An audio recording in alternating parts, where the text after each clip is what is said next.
Hello students, welcome back to our channel. So AP 10th class public exam results అయితే వచ్చేసాయి. So guys, మన subscribers అందరూ సక్సెస్ఫుల్గా pass అయ్యారని అయితే ఎక్స్పెక్ట్ చేస్తున్నా. సో పాస్ అయ్యారో ఫెయిల్ అయ్యారో కూడా కింద కామెంట్ అయితే చేయడానికి అయితే ట్రై చేయండి. సో ఇకపోతే ఫెయిల్ అయిన వాళ్ళ గురించి అయితే చెప్పాలనుకుంటున్న వాళ్ళకి ఒక్కటే నేనైతే. సో గైస్, మనకు అతి తక్కువ రోజుల్లోనే పేపర్ కరెక్షన్స్ అనేటివి కంప్లీట్ అయితే చేశారు. అదైతే మీరు గుర్తుపెట్టుకోండి. సో మోస్ట్లీ చాలా చూసుకున్నట్లయితే పేపర్ కరెక్షన్స్ చేసేటప్పుడు చాలామంది అయితే ఫెయిల్ చేసేసారు.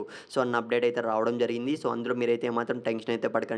సో కొంతమందికి లిబరల్‌గానే చేసినప్పటికీ కూడా సో లైన్ మీద అయితే పాస్ చేశారు కొంతమందిని. కొంతమందినైతే సప్లీ ఫీజెస్ కోసం అయితే ఫెయిల్ చేసి ఉండొచ్చు, చెప్పలేము.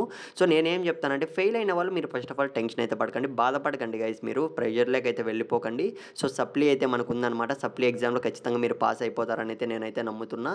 సో సప్లీ ఎగ్జామినేషన్‌కి సంబంధించి 10th క్లాస్ సప్లీ ఎగ్జామినేషన్ సంబంధించి అప్డేట్ రావడం జరిగింది. మీరు ఒక్కసారి స్క్రీన్ మీద అయితే గమనించండి. సో మే 24 నుంచి చూసుకున్నట్లయితే 10th class so advanced supplementary ఎగ్జామినేషన్‌కి సంబంధించి సో స్టార్ట్ కాబోతున్నాయన్నమాట. సో అప్పటి నుంచి అయితే, ఇకపోతే ఫీజెస్ ఎప్పటి నుంచి అన్న విషయానికొస్తే, సో గైస్ రేపటి నుంచి అయితే మనకు AP 10th class public exam supplementary ఎగ్జామినేషన్‌కి సంబంధించి సో ఫీజెస్ అనేటివి ఆన్‌లైన్‌లో పే చేసే ఛాన్స్ అయితే ఉందన్నమాట. సో గుర్తుపెట్టుకోండి, నేనైతే నెక్స్ట్ వీడియో చేస్తాను రేపు. సో ఎలా మనము సో సప్లిమెంటరీ ఎగ్జామ్‌కి అప్లై చేయాలనే దానిపైన అయితే ఓపెన్ కాబోతున్నాయన్నమాట రేపటి నుంచి చూసుకున్నట్లయితే. సో గైస్, ఖచ్చితంగా మీరు సప్లీలో పాస్ అయిపోతారు. ఏమాత్రం డౌట్ పెట్టుకోకండి, టెన్షన్ పడకండి. ఫస్ట్ ఆఫ్ ఆల్ చెప్తున్నా. సో వెయిట్ చేద్దాం.